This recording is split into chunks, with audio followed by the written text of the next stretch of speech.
शांति। आज 1 जुलाई 2025 की बाबा की साकार मुरली है। मुरली के महावाक्य हैं, मीठे बच्चे, तुम्हारी बुद्धि में अभी सारे ज्ञान का सार है, इसलिए तुम्हें चित्रों की भी दरकार नहीं। तुम बाप को याद करो और दूसरों को कराओ। प्रश्न है, पिछाड़ी के समय तुम बच्चों की बुद्धि में कौन सा ज्ञान रहेगा? उत्तर है, उस समय बुद्धि में यही रहेगा कि अभी हम जाते हैं वापिस घर, फिर वहाँ से चक्र में आएंगे, धीरे धीरे सीढ़ी उतरेंगे, फिर बाप आएंगे चढ़ती कला में ले जाने। अभी तुम जानते हो, पहले हम सूर्यवंशी थे, फिर चंद्रवंशी बने। इसमें चित्रों की दरकार नहीं। ओम शांति। बच्चे आत्म अभिमानी होकर बैठे हो। 84 का चक्र बुद्धि में है, अर्थात अपने वैरायटी जन्मों का ज्ञान है। विराट रूप का भी चित्र है ना, इसका ज्ञान भी बच्चों में है कि कैसे हम 84 जन्म लेते हैं। मूल वतन से पहले पहले देवी देवता धर्म में आते हैं। यह ज्ञान बुद्धि में है, इसमें चित्र की कोई दरकार नहीं। हमको कोई चित्र आदि याद नहीं करना है। अंत में याद सिर्फ यह रहेगा कि हम आत्मा हैं, मूल वतन की रहने वाली हैं। यहाँ हमारा पार्ट है, भूलना नहीं चाहिए। यह मनुष्य सृष्टि के चक्र की ही बातें हैं और बहुत सिंपल हैं। इसमें चित्रों की बिल्कुल दरकार नहीं, क्योंकि यह चित्र आदि सब है भक्ति मार्ग की चीज़ें। ज्ञान मार्ग में तो है पढ़ाई, पढ़ाई में चित्रों की दरकार नहीं। इन चित्रों को सिर्फ करेक्ट किया जाता है। जैसे वह कहते हैं गीता का भगवान श्री कृष्ण है, हम कहते हैं शिव हैं। यह भी बुद्धि से समझने की बात है। बुद्धि में यह नॉलेज रहती है। हमने 84 का चक्र लगाया है, अब हमको पवित्र बनना है। पवित्र बन फिर नए सिर चक्र लगाएंगे। यह है सार जो बुद्धि में रखना है।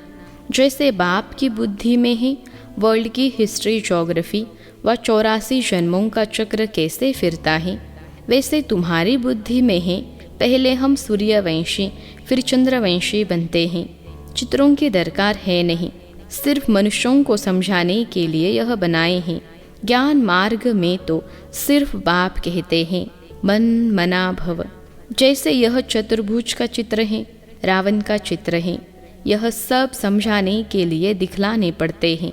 तुम्हारी बुद्धि में तो यथार्थ ज्ञान है, तुम बिना चित्र के भी समझा सकते हो। तुम्हारी बुद्धि में 84 का चक्र है, चित्रों द्वारा सिर्फ सहज करके समझाया जाता है। इनकी दरकार नहीं है। बुद्धि में है पहले हम सूर्यवंशी घराने के थे, फिर चंद्रवंशी घराने के बने। वहाँ बहुत सुख है, जिसको स्वर्ग कहा जाता है। यह चित्रों पर समझाते हैं। पिछाड़ी में तो बुद्धि में यह ज्ञान रहेगा। अभी हम जाते हैं वापिस चक्र लगाएंगे, सीढ़ी पर समझाया जाता है तो मनुष्यों को सहज हो जाए। तुम्हारी बुद्धि में यह भी सारा ज्ञान है कि कैसे हम सीढ़ी उतरते हैं, फिर बाप चढ़ती कला में ले जाते हैं। बाप कहते हैं मैं तुमको इन चित्रों का सार समझाता हूँ।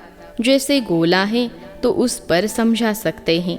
यह 5000 वर्ष का चक्र है। अगर लाखों वर्ष होते तो संख्या कितनी बढ़ जाती।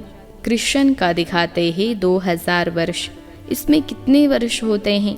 5000 वर्ष में कितने मनुष्य होते हैं? यह सारा हिसाब तुम बतलाते हो।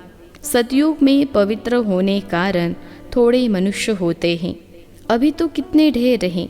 लाखों वर्ष की आयु होती तो संख्या भी अनगिनत हो जाए।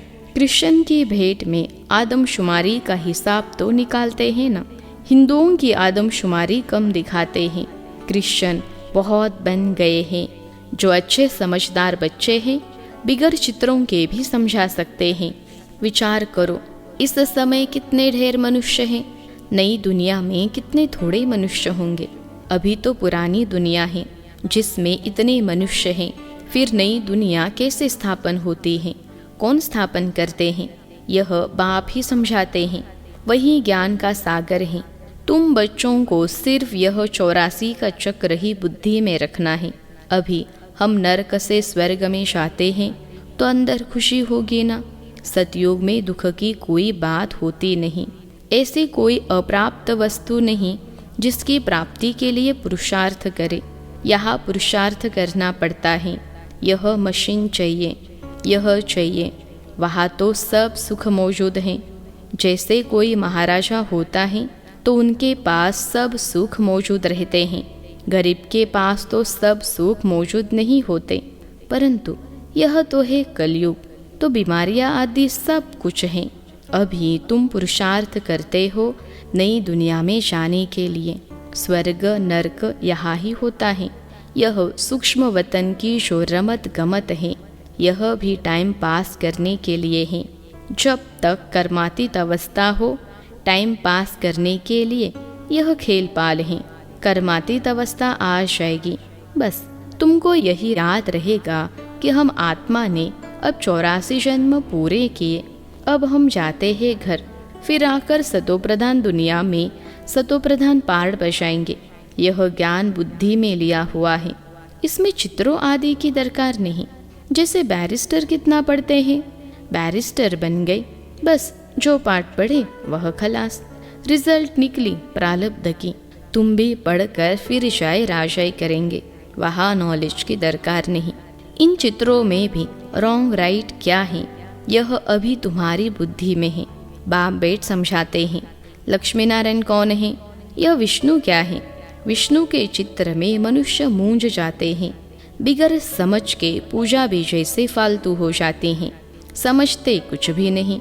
जैसे विष्णु को नहीं समझते हैं, लक्ष्मी नारायण को भी नहीं समझते, ब्रह्मा विष्णु शंकर को भी नहीं समझते।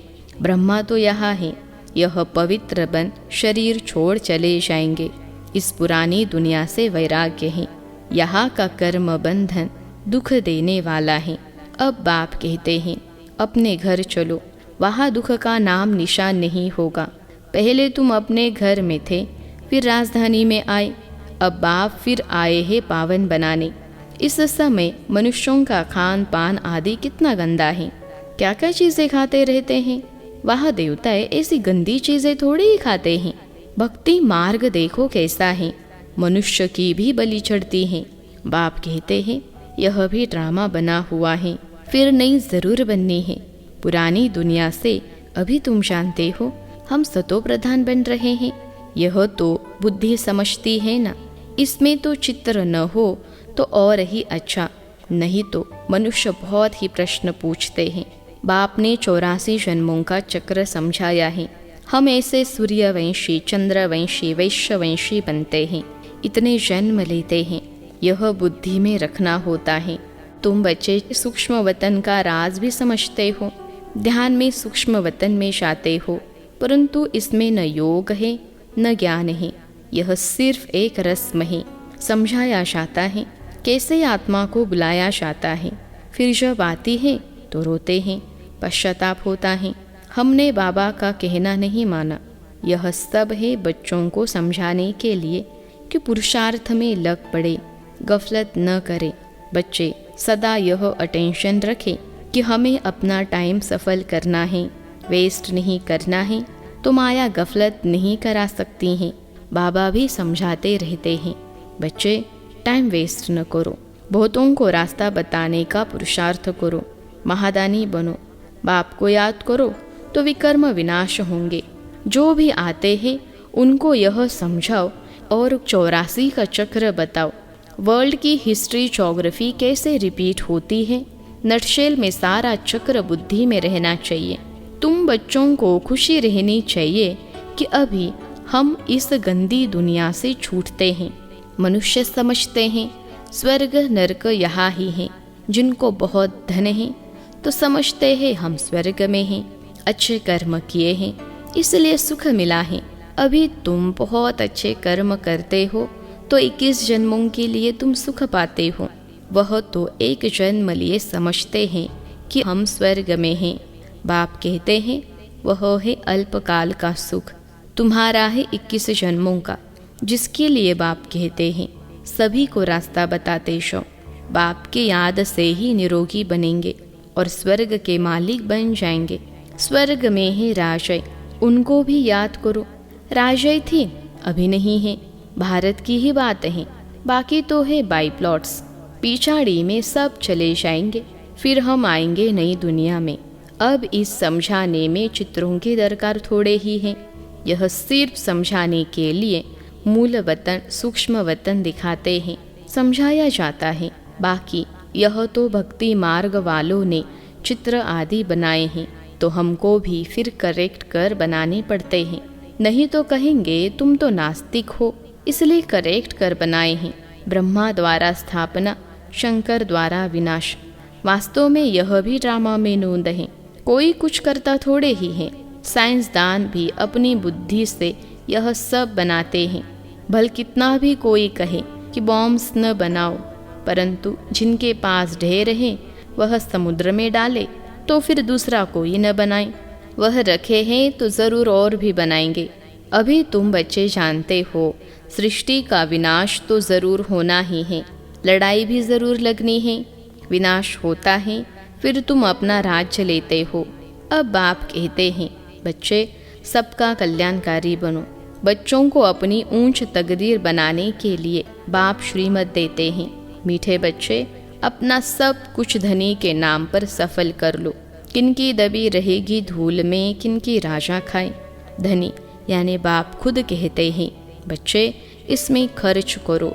यह रूहानी हॉस्पिटल यूनिवर्सिटी खोलो तो बहुतों का कल्याण हो जाएगा। धनी के नाम तुम खर्चते हो, जिसका फिर 21 जन्म के लिए तुमको रिटर्न में मिलता है। यह दुनिया ही खत्म होनी है, इसलिए धनी के नाम जितना हो सके सफल करो। धनी शुबाबा है ना, भक्ति मार्ग में भी धनी के नाम करते थे।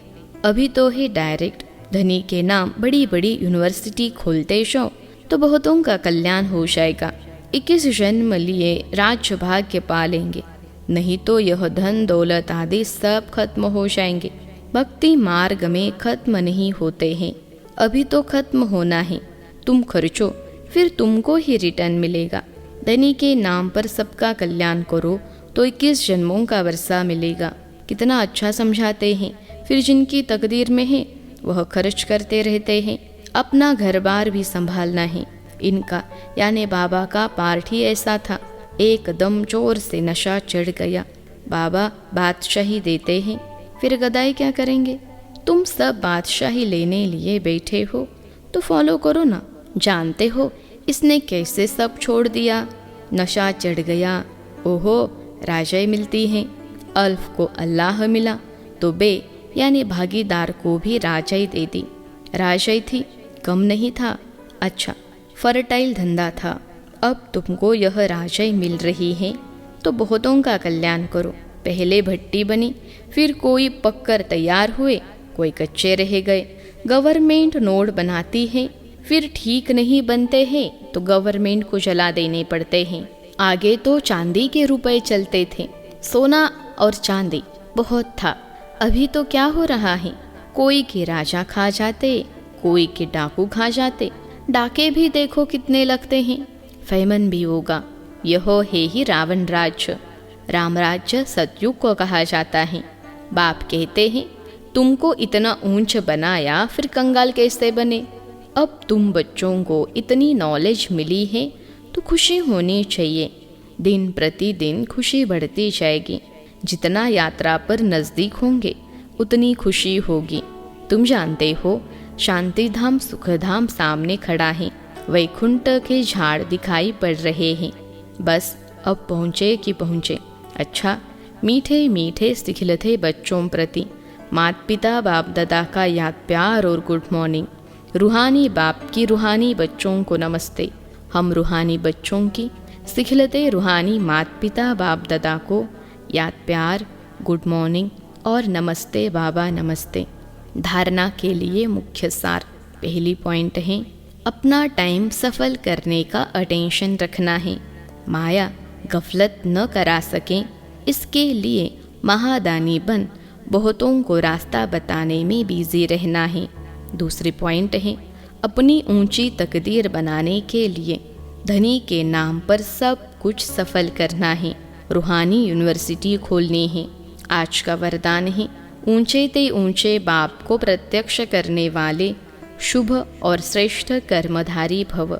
ऊंचे ते ऊंचे बाप को प्रत्यक्ष करने वाले शुभ और श्रेष्ठ कर्मधारी भव। विश्लेषण है, जैसे राइट हैंड से सदा शुभ और श्रेष्ठ कर्म करते हैं, ऐसे आप राइट हैंड बच्चे सदा शुभ व श्रेष्ठ कर्मधारी बनो। आपका हर कर्म ऊंचे ते ऊंचे बाप को प्रत्यक्ष करने वाला हो, क्योंकि कर्म ही संकल्प व बोल को प्रत्यक्ष प्रमाण के रूप में स्पष्ट करने वाला होता है। कर्म को सभी देख सकते हैं, कर्म द्वारा अनुभव कर सकते हैं। इसलिए चाहे रूहानी दृष्टि द्वारा, चाहे अपनी खुशी के रूहानियत के चेहरे द्वारा बाप को प्रत्यक्ष करो, यह भी कर्म ही है। आज का स्लोगन है, रूहानियत का अर्थ है नयनों में पवित्रता की झलक और मुख पर पवित्रता की मुस्कुराहट हो। रूहानियत का अर्थ है नयनों में पवित्रता की झलक और मुख पर पवित्रता की मुस्कुराहट हो। अव्यक्त इशारे, संकल्पों की शक्ति जमा कर श्रेष्ठ सेवा के निमित्त बनो। जैसे आजकल सूर्य की शक्ति जमा कर कई कार्य सफल करते हैं, ऐसे आप संकल्प की शक्ति जमा करो तो औरों में भी बल भर सकते हो, अनेक कार्य सफल कर सकते हो।